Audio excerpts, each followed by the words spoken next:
सहनाववतु सहनौ भुनक्तु सह वीर्यं करवावहै तेजस्विनावधीतमस्तु मा विद्विषावहै।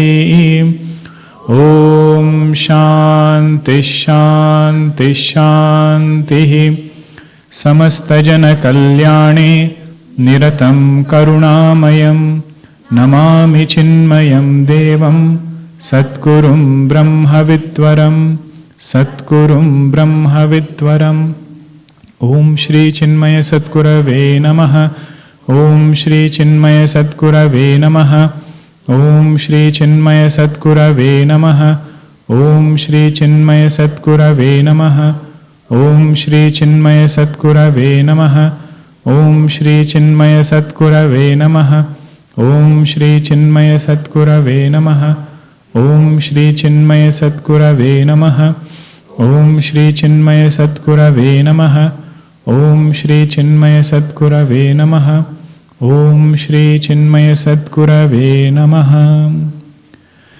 सर्ववेदान्त सिद्धान्त गोचरं तमगोचरं गोविन्दं परमानन्दं सद्गुरुं प्रणतोऽस्म्यहं सद्गुरुं प्रणतोऽस्म्यहम्।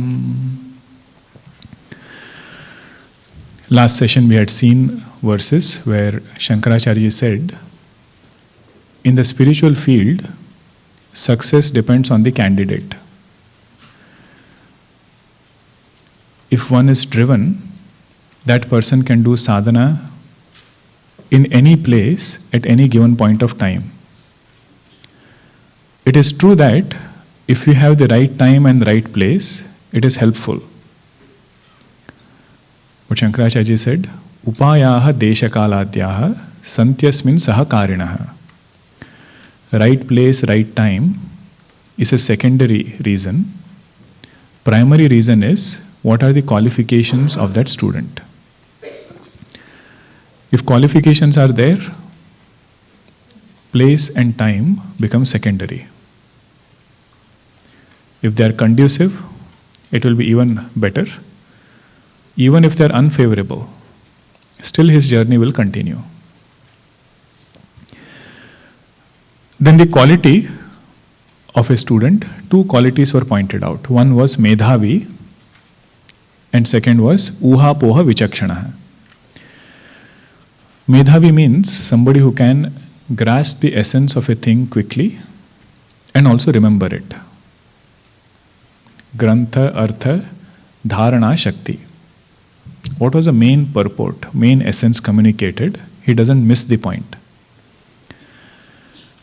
Uha poha vichakshanaha means he is able to understand, analyze through different point of views, connect the dots and come up with a holistic understanding. That ability is called as uha poha vichakshanaha. Now, having talked about importance for striving for moksha, 18th or 17th verse onwards, Shankaracharya is talking about fourfold qualifications. Sadhana chatushtaya. It is not sadhana chatushtaya. Sadhana.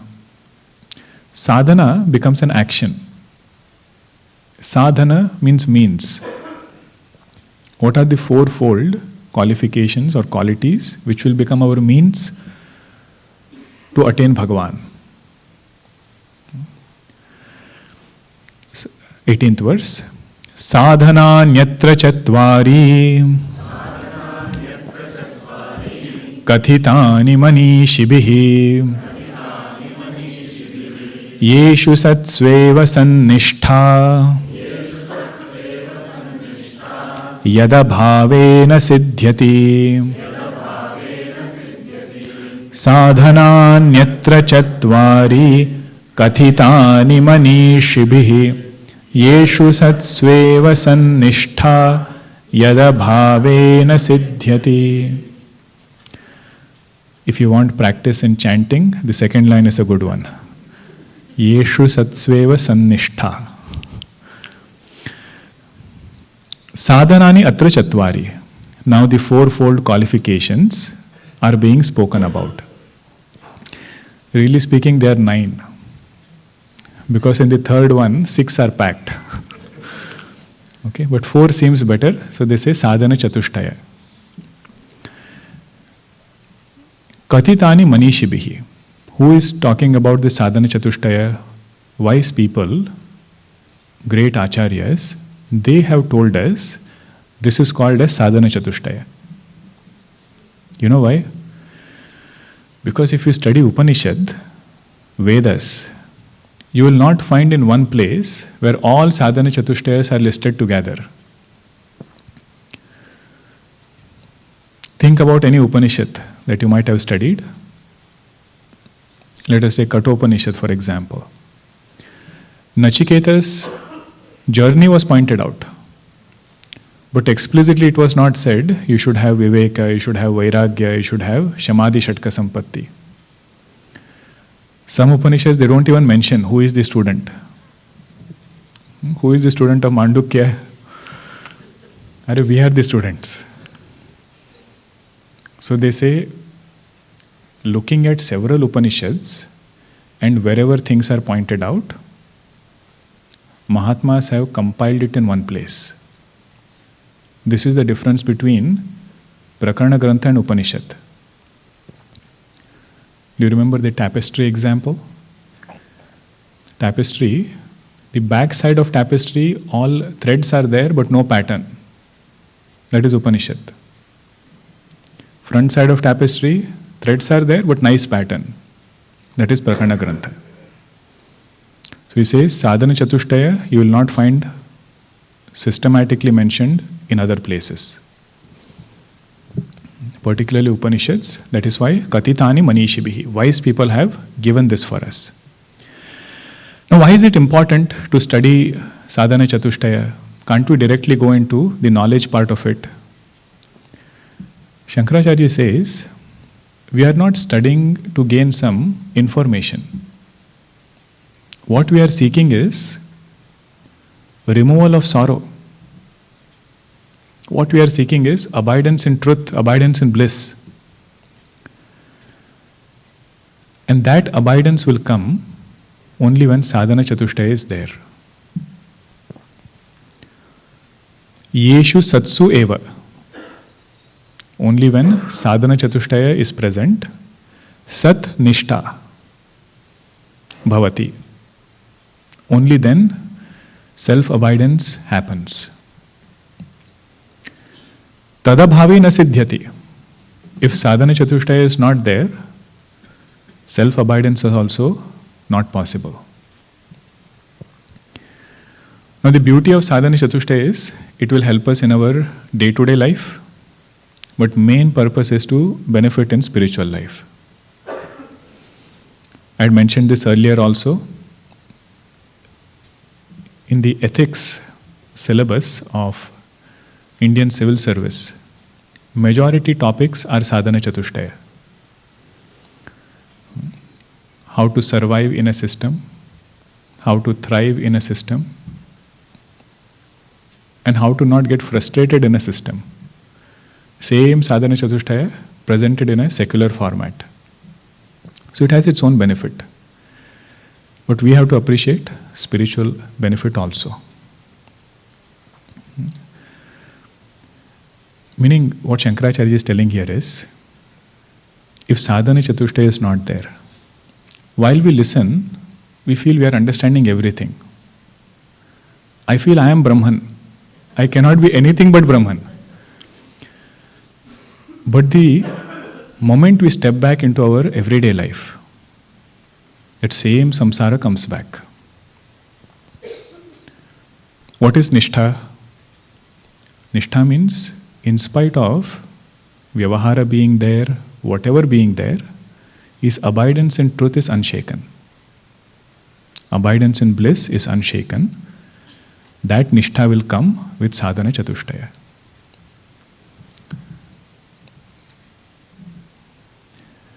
In medicine also, they do some experiments.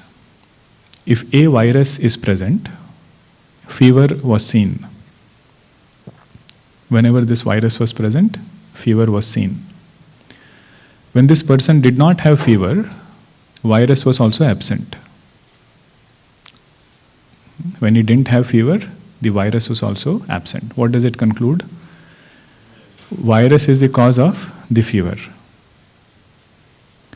So here, when sadhana chatushtaya was present, self-abidance was seen.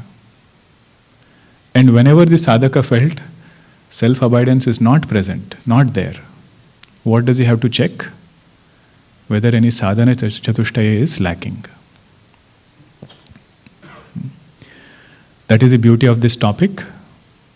It will directly connect with how much we are able to benefit from this knowledge. Yeshu satsveva sannishta yada bhave na siddhyati. Now somebody might feel, when you start looking at these qualities, we might feel I am so far away from what is expected here. Definition of Viveka only is sufficient to demoralize us.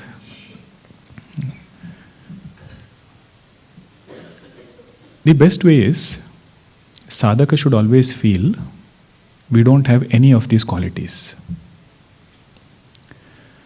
If at all any quality has to come, it will come through God's grace. This is our Shanti mantra, Apyayantu mamangani. One line comes there, Maham brahma nirakuryat, ma brahma nirakarot, anirakaranamastvanirakaranam me astu, tadatmani nirateya upanishatsu dharmaha, te mahi santu, te mahi santu. He says, I have heard in Upanishads, there is only Brahman, everything else is an appearance. But I don't see it that way. I see world as world. But student says, even if this be the fact, may I not deny the truth. Whatever I deny, that thing denies me. Then if somebody tells him, you have to have sadhana chatushtaya to gain this truth. He says, Tadatmani nirateya upanishadsu dharmaha. I have heard that student of Upanishad should have certain qualifications. Bhagwan, I don't even know what they are. Te mahi santu. By your grace, may they come to me. Te mahi santu, te mahi santu. Means prayer of a sadhaka is, this is jijnasu bhakta. He is also asking something from God. But he says, may I get sadhana chatushtaya. Now Shankaracharya's style is, he will mention the words first, then he will elaborate. Okay, so all 9 sadhana chatushtayas, 4 categories. But third one has 6, so total 9. He is going to elaborate just the words. Adau nitya nitya vastu Vivekah pariganyate Iha mutra phala bhoga Viragastadanantaram Shamadi shatka sampattihi Mumukshuttvamiti sputam Adau nitya nitya vastu Vivekah pariganyate Iha mutra phala bhoga Viragastadanantaram Shamadi shatka sampattihi Mumukshuttvamiti sputam. First one is Viveka. Pay close attention to how he defines Viveka in this verse, because he will fine-tune it in the next verse. What is Viveka? Nitya anitya vastu Vivekaha. Knowing that there is one entity which is eternal, Nitya. And what is Anitya? Everything other than Om, everything other than consciousness is impermanent. Getting wholehearted, reverential clarity about this understanding. That there is something called as truth, everything other than truth is impermanent. This ability is called as Viveka. This text is based to explain only this point. Vivekachoodamani. We have to discern between two things. We discern in everyday life. What to buy, what not to buy, what to eat, what not to eat. But this discernment is between what is permanent and what is impermanent. Sadhana Chatushtaya, when we see the meaning of each one, to certain measure it is there in everybody.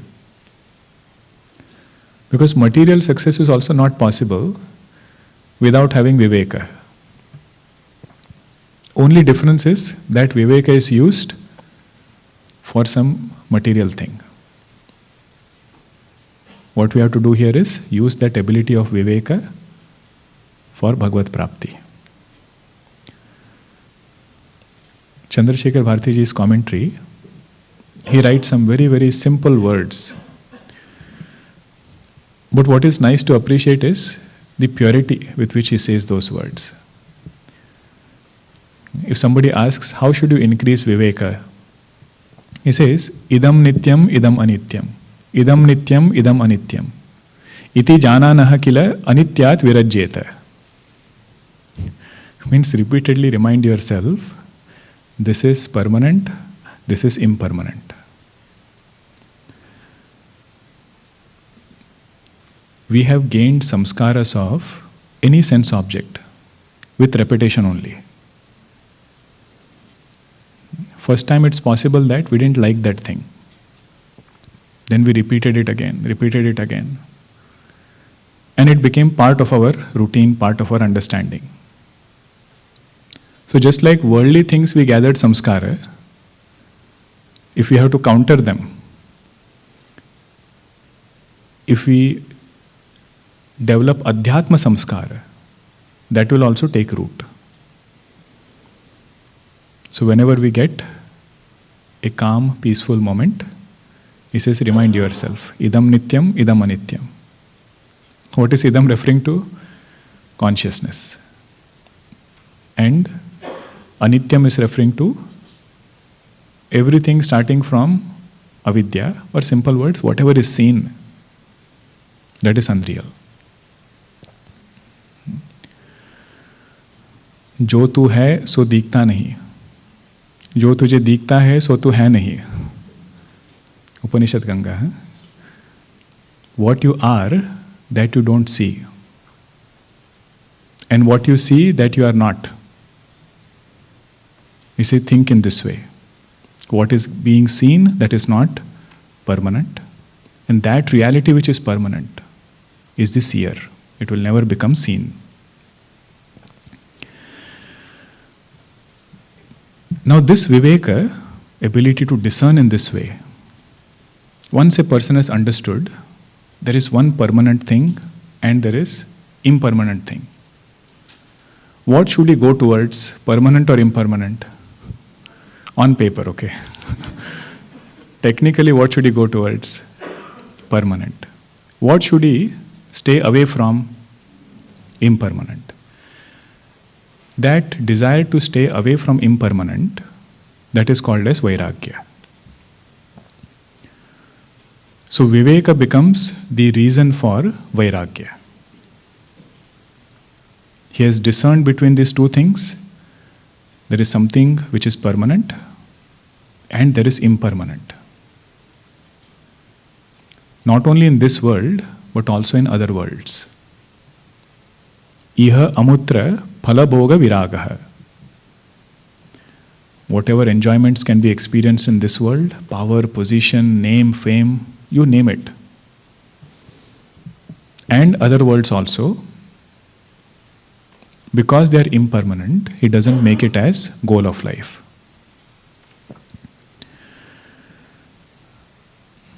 Now there are different types of Vairagya. One Vairagya is called as Alabhe Vairagya. Alabhe Vairagya. I mean, this person tried very hard, but he didn't get it. Then what do they say? Grapes are sour. Say, I don't want it. That is called as alabhe vairagya. He didn't get it, that is why he is staying away from it. Second is called abhava vairagya. Abhava vairagya means he really wants it, but he ends up being in such a position, such a place where that thing is not available. So then he says, I don't want it. Let's say if somebody loves tea and he goes for camping. Now tea, if you like, right at that time, without a clock, mind will remind. It is tea time. Now it doesn't have anything, no chai patti, no sugar, no milk. Once or twice mind will say, let us drink tea. Third time what he will say, don't even think about it, no chance of getting it. That is called as abhava vairagya. Third vairagya we are very familiar with, it is the word we have heard. It is called smashana vairagya. Particularly if you go to Kashi, Ghat and all, 24 hours bodies are burning. It puts some impression on the mind, and he is standing on the Ghat, Gangaji is flowing. He starts thinking, what is the purpose of human life? If this is where all bodies have to go, what is that thing which we should really accomplish while we are in this human birth?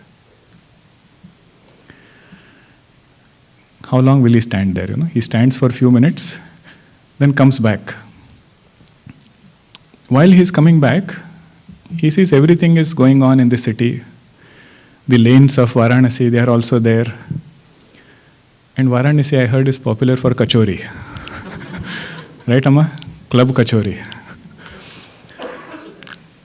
So kachori he finds, and he says, let me eat this first, I'm a little hungry. Whatever thoughts were there, they as though become absent. That is called as smashana vairagya. Certain incidents make us introverted, at least for that short duration, but it doesn't stay too long. How many vairagya did we see? Alabhe vairagya, abhava vairagya, smashana vairagya. What is common in all three? Temporariness. Anything else? It is not born out of Viveka. What did we just see? Vairagya should be born from Viveka. If at all it has to stay.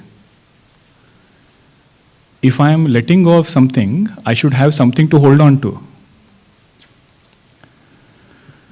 So that Vairagya which is not born out of Viveka will come quickly and can go away quickly. It is still having its own importance, because in that moment of inspiration, if we are set on the right path, we start becoming more sincere in study, we start doing sadhana, then that will lead us to Viveka first, then stronger Vairagya. But only certain incidents, they will not bring lasting Vairagya. Each quality will be elaborated. This is just the literal meaning of it. Vairagya, that which is born out of Viveka and desire to stay away from impermanent things. Third is Shamadhi Shatka Sampatti, sixfold inner wealth. Shamaha means control of mind. Shama means not allowing the mind to go wherever it wants. Not allowing the mind to think about random things. Obedient mind, disciplined mind, that is the blessing this sadhaka has gained because of his sadhana. Shamaha. Damaha is mostly at sense organ level. Mind might want to do so many things, but sense organs will do only that which is right. In particular, speech.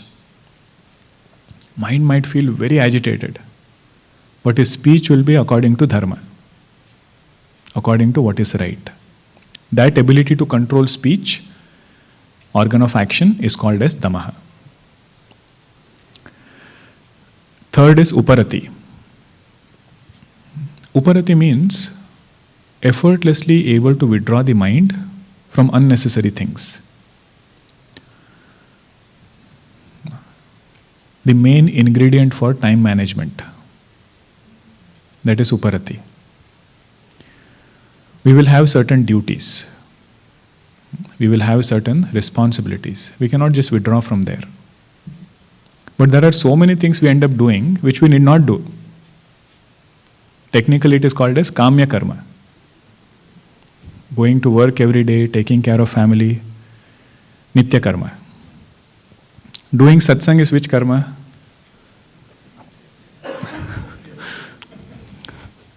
Doing satsang is also Nitya Karma.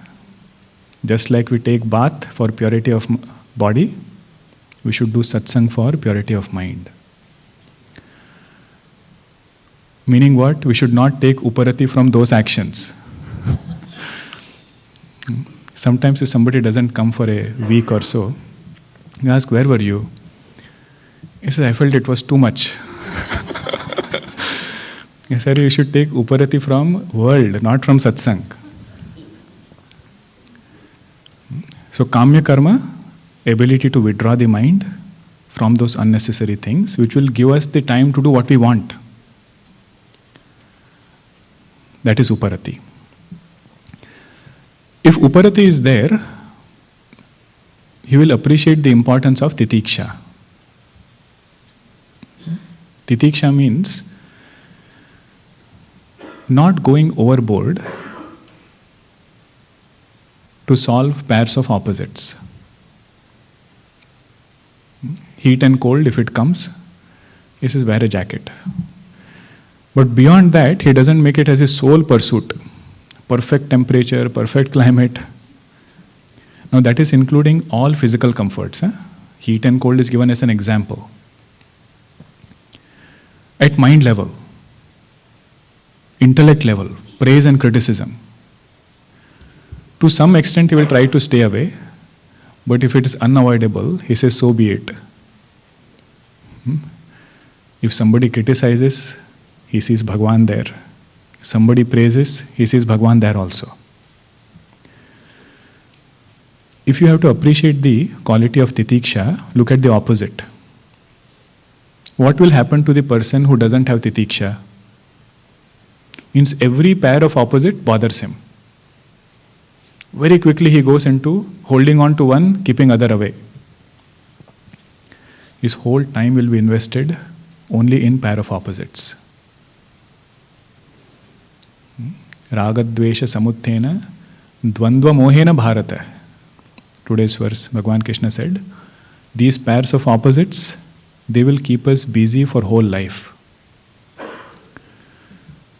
Titiksha means, yes, understood, Bhagwan, your creation is perfect. If I am getting this sorrow, that is also your kripa.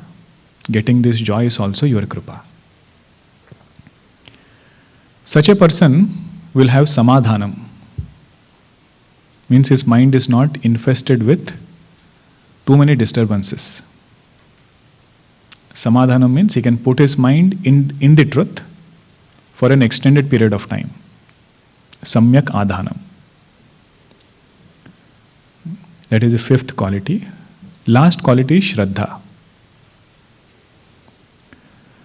I have heard Brahman is real, Jagat is mithya. Even if I don't get it fully, he says, I will not dismiss this teaching. I will try to understand and walk on this path. That ability to keep going, in spite of not knowing, that is called as Shraddha. If you already know it, you don't need faith. Fire is hot. Do you need faith to understand that? We don't, because we know it. But this fire represents Agni Devata. For that we need faith. Because we don't know it directly. So Shraddha is that quality which will keep us going towards our goal. Sometimes the path might not look clear, but we should have this conviction, the one whose hand we are holding, that person knows. That is Shraddha. Now the last sadhana chatushta is mumukshutvam. One who has all these qualities, his desire and quest for liberation will be wholehearted. Mumukshutvam means that who is wholeheartedly committed to this truth. Asupte ramruter kalam nayet Vedanta chintaya. Until the body drops, until the day ends, one part of his mind is seeking the truth. That is a mumukshu. Now Shankaracharya takes the first quality. Okay, how many qualities are there total? 9. Sadhana chatushtaya: Viveka, Vairagya, Shama, Dama, Uparama, Titiksha, Samadhanam, Shraddha, Mumukshutva. 9 of it.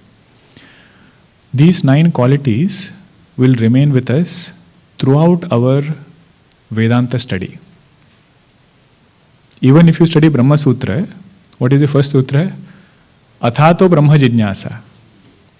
Atha there refers to after gaining sadhana chatushtaya.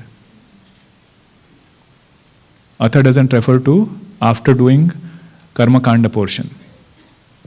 He says Atha means through whatever means when he has gained sadhana chatushtaya, his inquiry into the truth will be wholehearted.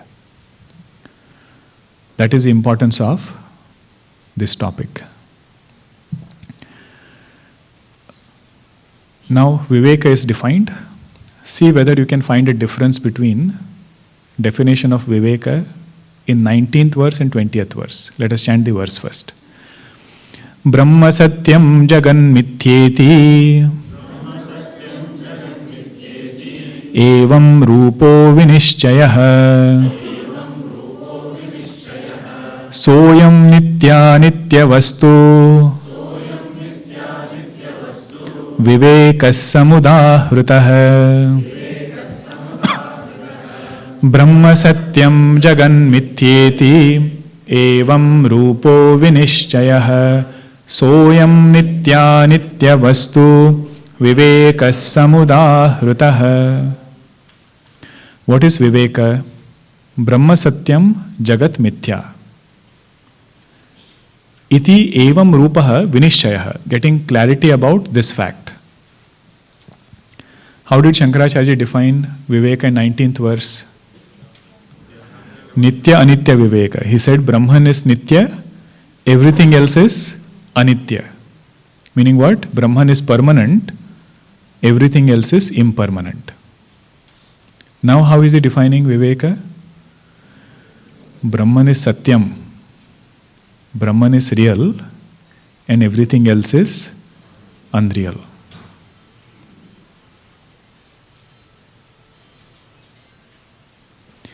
There is a difference between saying world is impermanent and saying world is unreal.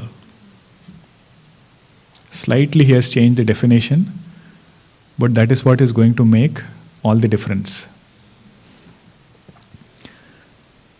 Commentator, he says, Shankaracharya is using the word unreal because if he uses the word anitya, impermanent, there is a chance that we won't get Vairagya. Anitya sukhasya api kamya manatvat. Generally how we feel is, let joy be impermanent. I will have multiple impermanent joys and will be happy. But through God's grace, if somebody understands it is unreal, towards unreal thing, we never have desire. And he gives example of dream world. If somebody is presented with a huge kingdom, so many things are described, and final statement is, this is available in your dream. Once he knows it is dream kingdom, he will have no desire to attain it. But if somebody tells him, this is a kingdom, you will be king for few years, impermanent. He says, so what? Let me be king first. So, anitya is one level of understanding. World is impermanent. True understanding is everything other than Brahma is mithya. Perception is not denied. It is very well perceived, but reality is not denied. Mithya means that you see it, but it is not real. The illusory snake appearing on the rope, we cannot deny perception. Mirage water appearing on desert sand, we cannot deny perception. What is denied there? Reality given to that perception. The one who understands this, that person has Viveka.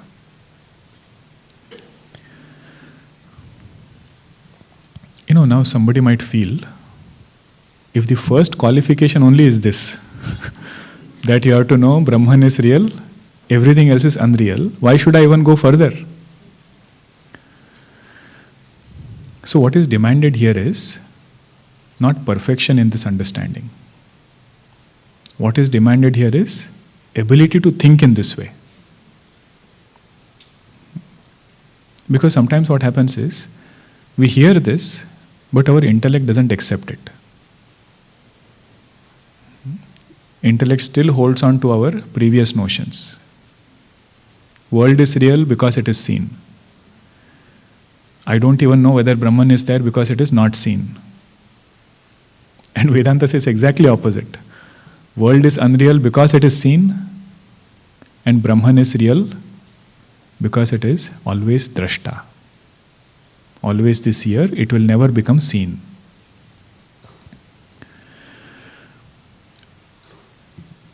So what is expected is heartfelt, faithful surety.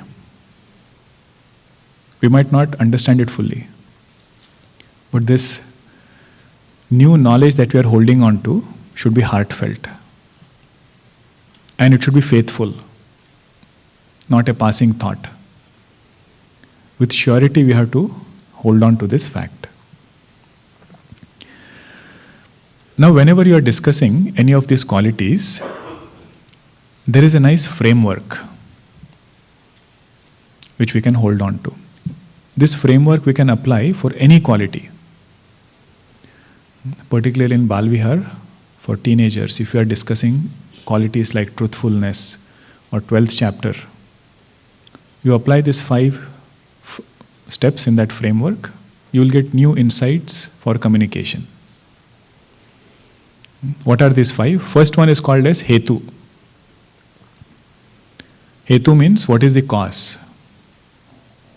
Whatever quality you pick, what is the cause for this quality? Second is Swarupa. Swarupa means what is the nature of this quality? Define it precisely. Third one is Karya. Karya means if this quality is there, what effect should it show? If this quality is there, what effect should it show? That is called as Karya. Hetu, Swarupa, Karya. Fourth one is, what is the perfection of this quality? Epitome of this quality, that is called as Avadhi. Avadhi.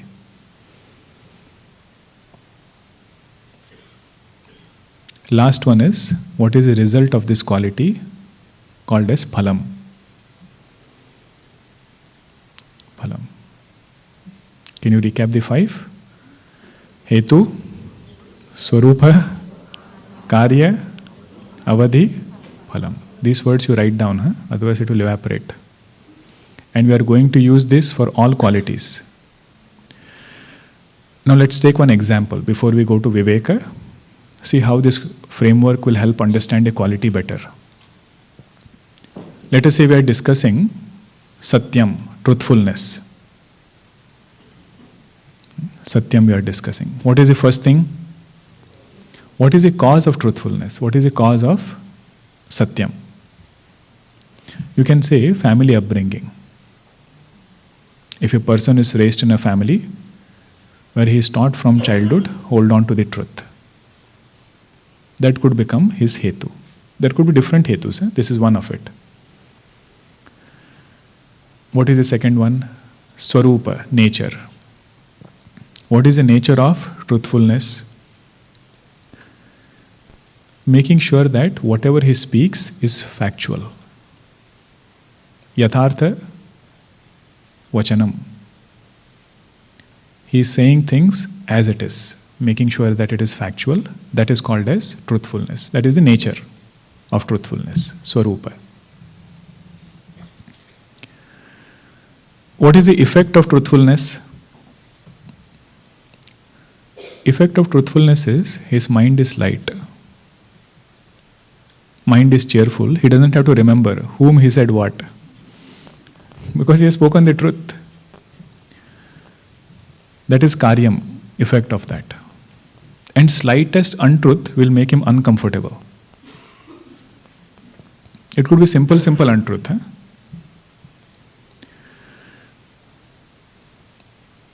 Only the person who is practicing truthfulness fully, he will become uncomfortable with the smallest lie. That is a result of Satyam. Then the fourth one was Avadhi. Perfection in Satyam is, even if that person has to take some loss, he says, still I will hold on to the truth. Sometimes some opportunity might come his way. If he had spoken some small lie, he would have gotten it. But he says, even if I have to go through a loss, I will still hold on to Satyam. Not easy, that's why it's Avadhi. Epitome of perfection. See, when we tell stories to children, right? Raja Harishchandra, what is the main essence there? That they were exalted expressions of this quality. Even if I have to take some loss, he said, we will still hold on to Satyam. How many did we see? Hetu, Swarupa, Karya, Avadhi. Last one is Phalam. Result of Satyam is, he will be able to hold on to absolute Satyam. Absolute truth, only that person can handle who can handle transactional truth. If he is comfortable with transactional lie, he cannot think of holding on to absolute truth. This is the result. Just as an example, now you can apply this framework to any quality. Now let us apply it to Viveka. Okay, what is the question we will have to ask? What is the hetu of Viveka? How does Viveka come in the first place? Viveka comes through satsang. Viveka comes through satsang, and that satsang we get through God's grace. Says Goswami Tulsidas ji. Binu satsanga viveka na hoi, Rama krupa binu sulabhana soi. Binu satsanga viveka na hoi. Without satsang, discernment cannot come. And how will we get inspired for satsang? Because our past punya karma and God's grace. Today morning, 7th chapter also we were seeing, whenever we lose interest for satsang, that means some papa karma is obstructing. Yesham antagatam papam. Antagatam papam means papa karmas have gone down. And past punya karma is available now. So he becomes more spiritual. Hetu for Viveka is satsang, and God's grace. Second one is Swarupa. What is nature of Viveka? What is said in this verse? Brahma Satyam Jagat Mithya. Brahman alone is real and world is unreal. Understanding in this way, this is the nature of Viveka. Understanding what is right, what is wrong, that is not the Viveka which is spoken about here. That is one level of Viveka. This is Vivekachoodamani. What is the exalted Viveka between real and unreal? Then Hetu, Swarupa. Third one is Karya. The moment person has true Viveka, the effect of that Viveka is he will start seeing his life in that way. He will start using logic to strengthen whatever he has heard. And he will start using his life experiences to strengthen whatever he has heard. World is impermanent. Really speaking, we don't need scriptures to tell us this. If you look at our own life experience, 5 years before, the people with whom we were, the place where we were, circumstances which were around us, we thought this is going to stay forever. And you see today, everything has changed. 5 years is conservative side. We can also say what was there yesterday is not there today. Person has changed. Objects have changed. Power and position. Take anything in this creation. If we look closer, we will find everything is ridden with this defect of impermanence. One who was the most powerful person in the world, that power also goes away at some point. The one who thinks in this way, that is the karya, that is the effect of Viveka. So what is karya of Viveka? Using logic and experience to strengthen understanding. Yukti and Anubhuti. And in other texts, other logic will be given. Whatever is seen is unreal. He tries to understand that. What are they saying? Dream is compared to waking world. In dream you see things, therefore it is unreal because it becomes seen. Same thing is extrapolated to waking state. So one who is putting forth effort to understand, that is the karya, effect of Viveka. What is the avadhi of Viveka? Perfection in Viveka. His conviction never gets shaken. Generally what happens is, we understand Brahman is real, world is unreal. But the moment we enter the world, that understanding is lost. Perfected state, somebody like Janak Maharaj. Even in the midst of transaction, his Viveka is not lost.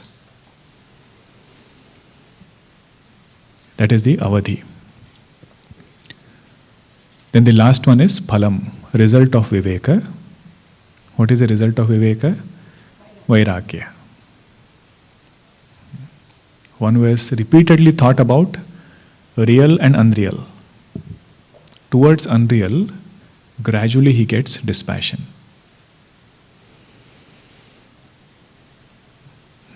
Shanaihi shanaihi, slowly it happens. It doesn't happen just because he has heard that there is Brahman which is real and everything is unreal.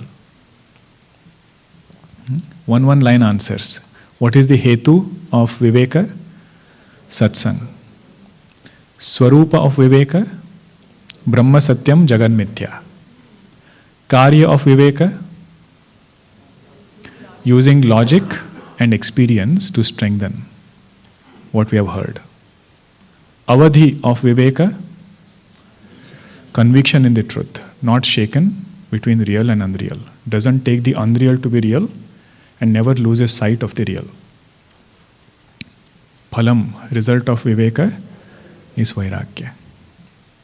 See, this framework is very powerful. It will help us appreciate the quality and also how to grow it further. If I have to increase my Viveka, what should I do? Satsang. Because that is the cause. Do you notice something interesting here?